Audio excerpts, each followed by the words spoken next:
इकरा मतलब पढ़ो। आज सबसे ज्यादा एजुकेशन में हिंदुस्तान में कौन पिछड़ा? मुसलमान। पैगंबर हमारा कह रहा है, हमारा, वो हम सब के पैगंबर है, किसी खास विशेष के नहीं है। वो कहता पढ़ो। हेलो गाइस, देखते हैं हमको सुनते कानों का हमारा सलाम। मैं हूँ मानी, मैं हूँ जानी और इस चैनल का नाम है मानी जानी रिएक्शन। आज हम जिस वीडियो पे रिएक्ट करने वाले हैं उस वीडियो का टाइटल नेम है everyone must know this reality of Islam, must watch Indians ये लाजमी देखें। ये लिखा हुआ है और ये ओजा सर की वीडियो है। अच्छा, ये ओजा सर।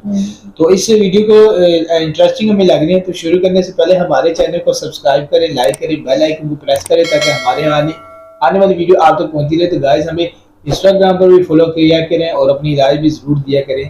तो गाइस शुरू करते हैं इस वीडियो को।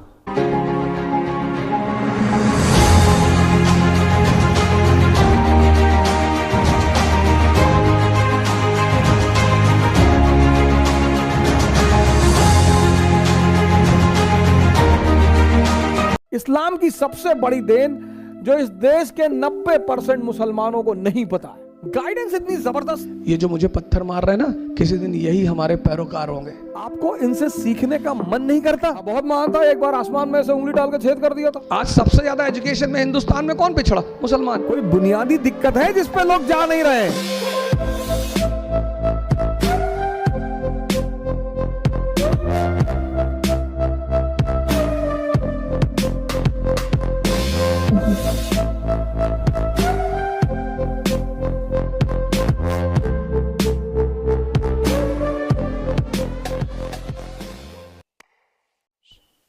इस्लाम की सबसे बड़ी देन जो इस देश के 90% मुसलमानों को नहीं पता है। क्या? राजनीति में इस्लाम की सबसे बड़ी देन, राजनीति में नहीं पता, वो है एनलाइटेंड एरिस्टोक्रेसी। ये इस्लाम की सबसे बड़ी देन है, एनलाइटेंड एरिस्टोक्रेसी।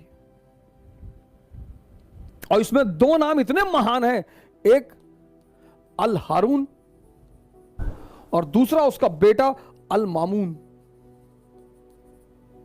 सर पढ़िए कभी इनके बारे में। 90% मुसलमान औरंगजेब का नाम जानते हैं? इन लोग का जानते ही नहीं। औरंगजेब बड़ा बढ़िया आदमी था, चच्चा थे तुम्हारे ना। भाई साहब वो महान आदमी था। हाँ बहुत महान था, एक बार आसमान में से उंगली डाल के छेद कर दिया था, वो बाद में नासा वालों ने भरा। ये इन्होंने एक डिपार्टमेंट बनाया सर बगदाद में, बैतुल हिकमत। पर मुसलमानों से कुछ बोल दो नाराज हो जाते हैं। संगी है, संगी संगी संगी है ये। हाँ बैतुल हिकमत सबको बुलाया सर, पूरी दुनिया के विद्वानों को। ये इस्लाम की राजनीति को सबसे बड़ी देन है। कैलिफ सिस्टम, जो आदमी एनलाइटेंड होगा वो स्पिरिचुअल हेड होगा और वही पॉलिटिकल हेड होगा। हजरत अबू बकर, हजरत उमर साहब की कहानियां सुनो सर। मुसलमान इसी को भूल गया। नेता चुनो सर, तुम दलित नेता चाहते हो ना, दलित नेता चुनो, अंबेडकर जैसा चुनो, कोई हारून जैसा चुनो। पढ़ो इस आदमी का इतिहास। लिटरेचर में कंट्रीब्यूशन, साइंस में कंट्रीब्यूशन, डेवलपमेंट में कंट्रीब्यूशन, पॉवर्टी में कंट्रीब्यूशन। नहीं वो आरएसएस वाले जो है मुसलमानों के पीछे 2014 में आए, 2014 में आए। उससे पहले की कंडीशन देख लो, सच्चर कमेटी की रिपोर्ट। अरे नहीं, वो आप नहीं समझ पाएंगे। और 1870 में एक किताब आई हिंदुस्तान में, द इंडियन मुसलमान, बड़ी इंपॉर्टेंट किताब, द इंडियन मुसलमान। और इस किताब जो है, इस किताब ने कहा कि 80% मुसलमान इस देश में पिछड़े हुए हैं, गरीब हैं। 80%। 1870 में तब तो आरएसएस नहीं थी, तब तो मोदी नहीं था, तब तो बीजेपी नहीं थी। 1206 से लेकर 1707 भारत में राजा कौन है? मुसलमान। इल्तुतमिश, बलबन, अलाउद्दीन खिलजी, मोहम्मद बिन तुगलक, फिरोज शाह तुगलक, बाबर, हुमायूं, अकबर, जहांगीर, शाहजहां, औरंगजेब।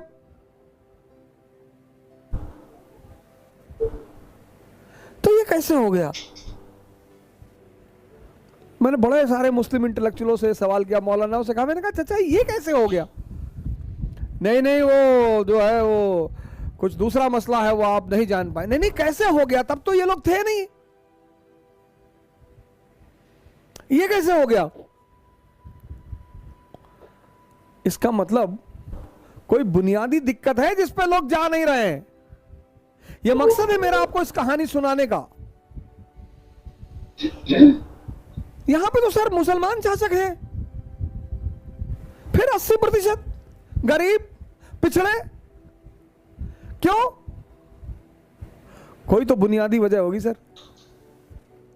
इतना बड़ा ये बिंदी देख रहे हैं, इतना बड़ा इजराइल और इतना बड़ा अरब वर्ल्ड,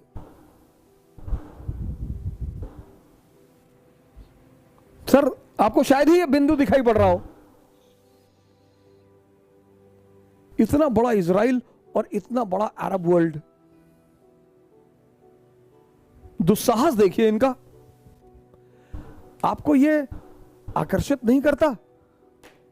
आपको इनसे सीखने का मन नहीं करता? गाली देना किसी समस्या का समाधान नहीं है। हमारे बड़े सारे मुस्लिम भाई हैं, उनको मैं देखता हूं किसी को तुरंत गाली देने लगते हैं। तारिक फतेह चोर है, अच्छा क्यों? वो आर्रा का एजेंट है, अच्छा हिंदुस्तानियों का एजेंट है, तो क्यों नहीं बहस करते उससे जाकर? करो, उसको साबित करो कि तुम गलत हो, उसको बुलाओ किसी मजलिस में, उसके तर्कों को काटो। नहीं नहीं, वो शैतान का आदमी है, शैतान इबलीस का आदमी। और जब भी तुम किसी को गाली देते हो तो एक बात तो स्पष्ट हो जाती है कि तुम उससे मुकाबला करने में सक्षम नहीं हो। Whenever you are abusing someone, then it is explicitly clear, that you are not in a situation to compete with that person. पूरी दुनिया की अर्थव्यवस्था यहूदियों के हाथ में है सर। इतना ऑयल रिजर्वायर होते हुए तुम उनके गुलाम हो। 48 में मारा, 56 में मारा, यम किप्पुर के वॉर में मारा, 6 डेज वॉर में मारा, तुम्हारे घर में घुसकर तुम्हारा बेड़ा उड़ा देते हैं, स्विस कैनाल पे कब्जा कर लेते हैं, इजिप्ट की एयरफोर्स पूरी उड़ा देते हैं। तुम्हें यह चीज आश्चर्य नहीं करती? बस गाली ही देते हो कि इस्लाम की सबसे बड़ी राजनीतिक देन है एनलाइटेंड एरिस्टोक्रेसी। एनलाइटेंड एरिस्टोक्रेसी, उसमें जिन्ना जैसे लोग कहीं नहीं बैठते सर, वो बैठते ही नहीं। इस्लाम की जो सबसे बड़ी राजनीतिक देन है वो है एनलाइटेंड एरिस्टोक्रेसी। और सर इस्लामिक स्टेट ने इतनी यूनिवर्सिटियां खोली, इतनी वर्ल्ड फेमस सर, 5-6 नाम तो मैं आपको गिना देता हूं। Baghdad, Cairo, Barcelona, soil, Damascus, ये सब फेमस इस्लामिक यूनिवर्सिटियां थी। रेनेसांस की जो पृष्ठभूमि बनी ना सर, वो इन्हीं यूनिवर्सिटियों में बनी सर। इन यूनिवर्सिटी में पढ़ने के लिए लोगों का सपना होता था कि हम इन यूनिवर्सिटियों में पढ़ें। अगर इस्लाम का इतिहास देखा जाए 8th सेंचुरी से 15th सेंचुरी, और सुप्रीम अचीवमेंट सर, गाइडेंस इतनी जबरदस्त, एनलाइटेंड एरिस्टोक्रेसी। राम एनलाइटेंड है, मोहम्मद एनलाइटेंड है, गुरु गोविंद सिंह एनलाइटेंड है। औरंगजेब ने पूछा आप संत हैं, आपने हथियार उठा लिया, क्यों? और ये आप दाढ़ी और बाल क्यों रखते हैं बड़े बड़े सन्यासियों की तरह? बोले हम सेंट वॉरियर्स हैं, हम धर्म के लिए लड़ते हैं। धर्म मतलब सिखिज्म नहीं, धर्म मतलब मानवता। इस्लाम जब पैदा हुआ पूरी दुनिया में अंधेरा था, पूरी दुनिया में। आप कभी इस्लाम की हिस्ट्री पढ़ो, यूरोप औरतें जलाई जा रही थी विच हंटिंग के नाम पे, विच हंटिंग। हिंदुस्तान सती प्रथा, चीन में तो लड़कियों को ऐसे ही मार डालते थे, दुनिया में अंधेरा, और उस अंधेरे में मोहम्मद साहब लैंप लेकर खड़े हुए। इस्लाम, प्रेम, मैसेज। हुजूर साहब गुजरते थे एक रास्ते से, कोई महिला उनके ऊपर डेली कूड़ा फेंकती थी। हमारे आपके ऊपर फेंक दे, हम तो गोली चला दे तुरंत कि वो कूड़ा फेंकोगे, वो भी हम मतलब मैं, वाजीराम के टीचर, इतनी औकात तुम्हारी। पैगंबर, हम तो उसके सामने कुछ है ही नहीं। पैगंबर, मालिक का सीधा हाथ है उस आदमी के सर पे। एक दिन उस महिला ने कूड़ा नहीं फेंका, वो मकान के अंदर गए, पता किया कि मोहतरमा कहाँ है, पता चला बीमार है। गए, हालचाल पूछा, कहा मालिक से दुआ करूंगा कि आप जल्दी ठीक हो जाए। ये है, ये हमसे लोग पूछते हैं, मैं मेडिवल इंडिया पढ़ाता हूं, लोग मुझसे पूछते हैं इस्लाम इतनी ऊंचाई पे कैसे था, मुसलमान इतनी ऊंचाई पे कैसे थे। स्पेन से लेकर चाइना सी, कैस्पियन से लेकर हिंदुस्तान, पूरे इलाके में मुसलमानों का कब्जा। क्यों? क्योंकि वो अपने उस वक्त पैगंबर को समझते थे कि जीतने के सिद्धांत क्या है। जीतना तलवार से नहीं, तलवार से तो लूटा जाता है। चोर किस चीज का इस्तेमाल करता है? तलवार का। ये मैसेज है, मैसेज। इकरा शब्द फैजल साहब ने लिया कि सर हम तो अपनी इंस्टीट्यूट का नाम इकरा रखेंगे। मैंने कहा बिल्कुल। मैंने कहा, इन्होंने मुझसे पूछा कि हम इंस्टीट्यूट का नाम क्या रखें, हमने कहा इकरा रखो, बड़ा अंधेरा है दुनिया में। इकरा मतलब पढ़ो। आज सबसे ज्यादा एजुकेशन में हिंदुस्तान में कौन पिछड़ा? मुसलमान। पैगंबर हमारा कह रहा है, हमारा, वो हम सब के पैगंबर है, किसी खास विशेष के नहीं है। वो कहता पढ़ो, समझो। तैफ शहर का नाम सुना होगा, काफी लोग बैठे हो तैफ, वहां के लोग हुजूर साहब को पत्थर मारते थे, गाली देते थे। जिब्राइल साहब ने हुजूर साहब से कहा कि कहो तो, तैफ शहर दो पहाड़ों के बीच में है, तो उन्होंने हुजूर साहब से कहा कि कहो तो दबा दूं। अरे बोले नहीं, जाने दो। ये लोग ये जो मुझे पत्थर मार रहे हैं ना, किसी दिन यही हमारे पैरोकार होंगे।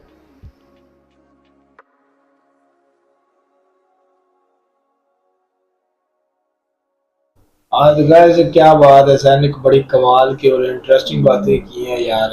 ओजा सर ने, हाँ ओजा सर ने वाकई बीच में तो हमें इमोशनल भी कर दिया सर ने।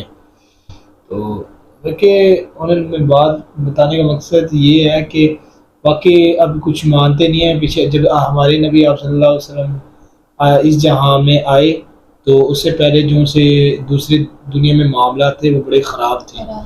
जब उनसे ओजा सर ने एंड में हमें बताया कि किसी को कुछ किया जाता, किसी को कुछ किया जाता।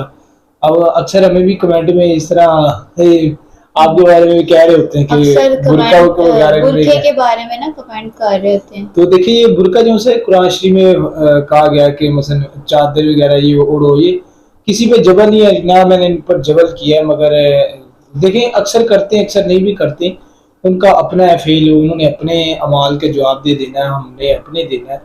तो आप ये देखें कि अब देखें अब जिस तरह माहौल वगैरह चल रहे हैं, पहले हिंदुस्तान भी इकट्ठा होता था ना, तो मेरे दादा ये जो सारे बताते थे कि कोई जो सा ना मसलन हिंदू की जो सी कोई होती लड़की या सिखों की जो सी होती धी बहन बेटी या माँ, यानी उसको गंदी निगाह से ना देखा जाता था। यानी जो मुसलमानों की यानी उनको भी अपनी बेटी की समझा जाता था, दर्जा दिया जाता था। आजकल आपके सामने है जी क्या माहौल चल रहा है, क्या नहीं माहौल चल रहा है। अल्लाह माफ करे जो सा है ये इस तरह मुख्तसर कह रहे हैं, हर घर सेव नहीं है, बड़ा से जो सा ज़हनी है, ज़हनी भी खराब कर दिए हैं नौजवानों बच्चों का। और इसी तरह यानी औरत को कुछ चाहिए वो अपने आप को सेव करे। अब देखिए इस तरह अब मेरी भी दोस्तों की गैदरिंग है, हम कहें जी हम सारे इसमें, आप चाहे मुसलमान देखने जो भी है सारे, मैं कहता हूँ कि जो से इस तरह हवा चल पड़ी है, एक नशा बड़ा आम हो गया है। और एक जो तरह लड़की का मिलाप, यानी अब किसी की जो वो तमीज वो हया नहीं रही। जो मुख्तसर बात ये है, तो वो आप हमें कमेंट्स में इस तरह सीधा कह देते हैं वो ये कौन है वो कौन है, तो हम फिर हमने क्या यार बस सबका अपना अपना माइंड है, अब अपने माइंड के मुताबिक कमेंट कर देते हैं वगैरह ऐसे नहीं हम कहते यार ठीक है, अब क्या कहेंगे, वो उनका दिल, उनका अपना है, अपना दीन ईमान सबका अपना अपना तो दीन उन्होंने कहा यार वो माइंड है इस तरह, इसलिए कोई रिप्लाई नहीं देते। अब पहले इधर ज्यादा पाकिस्तान में था। अब बताने का मकसद ये है कि जो से ये मामला है ना, ये बड़े खराब हो गए हैं। ये पहले मैं कह रहा हूँ शर्म हया बहुत थी, हर किसी की बेटी और माँ बाप को जो सी इज्जत दी जाती। अब पाकिस्तान में औरत मार्च हुआ है। आप बिलीव करें, ये कोई आप सोशल मीडिया के हैं, आप सर्च करके देखना वो क्या तरीका था, क्योंकि वो मांग रही है, आजादी मांग रही है, हमें भाई से आजादी दो, हमें बाप से आजादी दो, हमें फलाने से आजादी दो, यानी हमें कोई पूछे ना, हम शराबें पिए, उन्होंने सिरगट लगाया, उन्होंने गंदा लिबास पहना हुआ है। तो ये ऐसा नहीं होना चाहिए। यानी ये माँ बाप है, शादी होती है, उसके बाद उसकी औलाद होती है, उनका बड़ा स्ट्रगल होता है, 18-20 साल उनकी खातिर वो जद्दोजहद करता रहता है। उसके बाद उसकी औलाद, अरे तू मुझे कौन पूछने वाला है, अरे तू कौन होता है, मैं जो मर्जी करूं। ये तरीका अच्छा नहीं है। ये तरीका अब वो देखो, उन्होंने शलवारें लगाई हुई थी, कमीजें लटकाई हुई थी, तो एक बड़ा गंदा सा माहौल वो दिया जा रहा था। वो हमारे वालिद होते हैं, हमारे भाई होते हैं, वो हमारे मुहाफिज होते हैं, और अगर कोई किसी और से उम्मीद लगाए और ये कोई दूसरा बंदा हमारा मुहाफिज नहीं, हमारा कोई फायदा नहीं सोच सकता, जो हमारे अपने बहन भाई और हमारे वालिद सोचेंगे, और हमारा जो अपना मिजाज खुदा, हमारा जो शोहर होगा, वो हमारे लिए हमें सेव करेगा, प्रोटेक्ट करेगा। मुझे एक बड़ी मजे का वाकया याद आ गया। अब मैं शो पर बैठा था, काम शाम नहीं था, तो 3-4 दिन पहले एक वाकया मेरे से गुजरा। वो ये है कि वो किधर कॉलेज में या इतना वो पढ़ती थी, तो उसको कहीं से लव हो गया, उसको मोहब्बत होगी, मगर वो शादी होगी, उसकी लड़के की भी शादी होगी, लड़की की भी शादी होगी। तो ये हुआ कि 5-6 सालों में 6-7 साल हो गए शादी को, तो 2-3 है उसके मेरे ख्याल बच्चे भी हो गए औरत के, लड़की के। वो कहीं से जाहिर सी बात है नंबर मिल गया, जो भी हो, राब्ता हो गया, तो वो जो से मोहब्बत ही जाग उठी। उसने कहा तेरा शोहर कब जाता है? तो उन्होंने कहा मेरा शोहर 9-10 बजे जाता है। और वो आ गया, वो जो से मामला अल्लाह माफ करे उन्होंने किया। तो वो कब तक ये इस तरह वो करते, ये जो से बुरी हरकत है, यानी ये मैं कहता हूँ किसी की इमानत में खयानत है। वो किसी तरह शोहर को पता चल जाता है। तो वो जाहिर सी बात है, फिर क्या हल था, फिर उसने उसके साथ मिलकर शोहर का कत्ल कर दिया।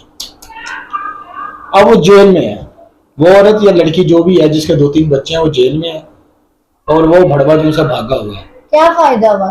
फायदा क्या, अब 2-3 बच्चे हैं रल गए, और वो उस बेचारे के शोहर को मार दिया उसने, और वो जो सा पीछे है उसकी भी शादी। यानी इन छोटे से वाक्य की वजह से कितने मामला, दो खानदान एक खराब हुई है, कोई फायदा नहीं किसी यानी एक शोहर का एक वो खानदान उजड़ गया, एक जिसकी थी 2-3 बच्चे, वो भी डिस्टर्ब हो गए, और वो जिनसे पीछे वाले। ये मामले लगते तो बड़े हैं, इसलिए तो मैं वो नहीं कह रहा कि आपको मैं तबलीग कर रहा हूँ, वो आपकी मर्जी है। मैं तो छोटा सा दे रहा हूँ कि इस ओजा साहब ने बड़ी कमाल की बातें की हैं इस्लाम के बारे में। हाँ, तो ये हमारे मोहम्मद सल्लल्लाहु अलैहि वसल्लम, ना इनसे पहले कोई नबी आया है, ना इनके बाद कोई नबी आना है इन जैसा। अगर उन्होंने आप सल्लल्लाहु अलैहि वसल्लम की ये भी तबलीग फरमाई, एक जो से भी धर्म का, जो से भी मजहब का आए, जो पंडित आए, पादरी आए, जो भी है, उसका रिस्पेक्ट हो, उसका एहतराम करो। ये सारे हैं कुछ मामला। अब जो उनसे इमेज बता दिया गया, यानी काफी बड़ा मैंने सुना है कि कुछ पैसा दे के, यानी जो से हैं मौलवी, वो खरीदे गए हैं, वो किस तरफ लगा रहे हैं, यानी जो सा इस्लाम का था ना करदार, वो अपने इखलाक और करदार से फैला था। और जाहिर सी बात है हिस्ट्री बहुत सी जो सी हैं वो वाकयात भरे पड़े हैं। तो अभी जो लास्ट में भी ओजा सर ने स्टोरी सुनाई है कूड़े वाली, ये भी हमने पढ़ी है स्टोरी, वाकई ऐसे ही था जैसे उन्होंने ओजा सर ने बताया। वो औरत बीमार पड़ गई, कूड़ा नहीं फेंका कुछ दिन। एक तो इन्होंने ये बताया, एक और भी इस तरह स्टोरी थी कि वो ना एक औरत जो सी थी, औरत थी या बूढ़ी औरत थी, वो भी ना मूड़ा वगैरह बांध के ना, जो सा अब तो बैग वगैरह सामान के वो जा रही थी, तो उनसे उठाया नहीं जा रहा था। तो आप सल्लल्लाहु अलैहि वसल्लम वहाँ आए, तो आप सल्लल्लाहु अलैहि वसल्लम ने उनसे पूछा कि बीबी आपने कहाँ जाना है? तो उन्होंने कहा कि हमने ना, मुझे इस शहर से उधर शहर जाना है, सुना है कि यहाँ एक जादूगर है जो सबके ईमान खरीद लेता है, यानी खराब कर देता है। तो उन्होंने ना वो लेकर चलते गए। वो जब सफर मंजिल पर पहुंचे तो उन बीबी ने पूछा कि आप कौन है? तो उन्होंने फरमाया कि वही मैं जादूगर जिनसे ईमान का, यानी मेरा नाम मोहम्मद सल्लल्लाहु अलैहि वसल्लम है। तो वो कहने का मतलब ये कि वो वही ईमान ले आई। तो यानी वो हमारे नबी ने बहुत करदार के जो से है इस्लाम खिलाया, यानी बेजा जो से है जबल, ये वो कुछ तरीका है, इस तरह नहीं उन्होंने कहा कि कोई इस्लाम को कबूल नहीं करता उसको मार दो, उसको ये कर दो वो कर दो। नहीं, सबका अपना मजहब है, अपना दीन है, अपना ईमान है। हम तो खुद ही कहते हैं कि किसी के मजहब को यार ये हिट वगैरह ना करो। हम तो कहते हैं यार हमसाये ममालिक के साथ ताल्लुकात भी ठीक होने चाहिए। जो से गुर्बत है, अब इधर पाकिस्तान में जो मामला है वो बहुत खराब है। अब जो से मॉडल टाउन में वाकया तो वो हुए पड़े हैं, वो भी बड़े खराब हुए पड़े हैं। यानी एक जो से पाकिस्तान का इस तरह कभी मामला नहीं थे। मामला ये जो सी इकोनॉमी का भी बड़ा इशू है, और हम खुद कारोबारी हजरात बैठे हुए हैं, हालांकि ऐसा नहीं था, पहले रूटीन पे काम था। तो ये बड़े मामला से हैं। इन्होंने बोला को वाकई आज वो एक फाते हैं, हाँ वो मैंने इनका भी पढ़ी हुई है, वो बोलते हैं।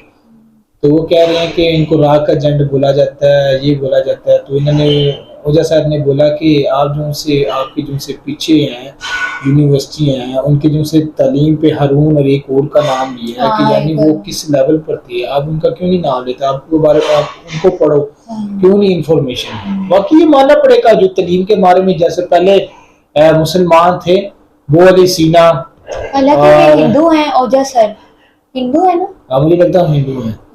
और हमारे जो से मुझे नाम ही याद आ रही है, यानी काफी जो से हमारे सियासतदान साइंसदान गुजरे हैं, उन्होंने हजार साल पहले वो बोला हुआ है, जिनमें मेरे माइंड में नहीं आ रहा क्योंकि वो उस तरह उन्होंने कितनी सर्च कर रहे थे। उन्होंने पहले जमीन का भी बता दिया, कुछ केमिकल के टेस्ट वगैरह कर रहे थे कुछ के, यानी मुझे अब आया तो मैं मेंशन कर दूंगा कमेंट में, मुझे अब नाम नहीं याद आ रहा। तो ये मुझे यार बड़ा अच्छा लगा यार, ओजा सर की यार बहुत अच्छी इनकी फर्स्ट वीडियो देखी है हमने ओजा सर की ना, तो बाकी इनकी वीडियोस अब देखा करेंगे आगे भी और रिएक्शन देंगे कि किस तरह की वीडियोस बनाते हैं। देखिए अब 10 मैंने पहले कहते हूँ कि 10 उंगलियां बराबर नहीं होती। तो कल हमने जो सी वीडियो बनाई है कपिल शर्मा और संदीप भाई की, तो उसमें भी कपिल शर्मा मोटिवेशन दे रहे थे कि कोई जो से लोग होते हैं, अब जैसे इंडिया कोई वो सेंचुरी वगैरह कोई खिलाड़ी कर देता है उसको उठा लेते हैं, अगर वही खिलाड़ी नाकाम हो जाए, 0 पे आउट वगैरह हो जाते हैं। अब इसमें सारे नहीं है, इसमें सारे कोई अच्छे भी हैं, कोई पॉजिटिव बातें करते हैं, वो कहते हैं यार कोई बात नहीं यार इस तरह पहले अब कोई बहुत हैवी ले लेते हैं। तो ये 10 उंगलियां बराबर नहीं होती, टू द पॉइंट पर बात करते हैं, कुछ हमें बड़ी मोहब्बत और प्यार भी मिलता है पब्लिक से और हमें बड़ा अच्छा लगता है। अब इसी तरह हमने, और सबसे पहले ना हमें कमेंट्स में आया कि 1971 की वार पे ना रिएक्शन दो यार, उस पे हमने रिएक्शन दिया है, काफी कमेंट आए क्योंकि हमें उसके बारे में नॉलेज ही नहीं था, नहीं पता था, नॉलेज नहीं था वाकई। हमें आहिस्ता हमें डिफेंस डिटेक्टिव के चैनल से पता लगता गया, वो जो आलोक सर हैं वो बताते हैं कि प्रूफ के साथ वाकई में उनकी नाकामियां है। अब मैंने ना एक कमेंट में बाकी ये सारा कुछ ऐसा वैसे कह रही, तो एक लड़की की भी कमेंट्स में आया हुआ था कि वाकई हम जो सी 1962 की जो सी थी जंग वो हम चाइना से हार रहे हैं। तो मैंने कहा देखी यार, देखा जो सच है वो बतानी चाहिए, अब करनी चाहिए। फेक चल रहा है जी, अब किसी को उठा के झूठ बोली जाओ, झूठ का व्यू ले जाओ यार, वो मजा नहीं है उसमें। मैं कहता हूँ कि हमें ना सच पता चलना चाहिए। वो वाकई वो पब्लिक ने हमें बोला कि यार ये देखो, और इधर हमारा मीडिया क्या दिखाता रहा, तो ये हमें वाकई कुछ बड़ी रियलिटी मिली, और फिर हमने अपने तौर से भी तहकीक करनी चाहिए। तो वाकई हमें वो सच मिला, किन्होंने कहा कि वाकई आपको 1971 की जंग भी हारे हो, इस तरह में मामला आपने हुए, ये हुए। तो रियलिटी को सही बयान करना चाहिए। तो गाइस आप अपनी राय जरूर दीजिए, मिलते हैं अगली वीडियो पे, अपना खास ख्याल रखिएगा, अल्लाह हाफिज।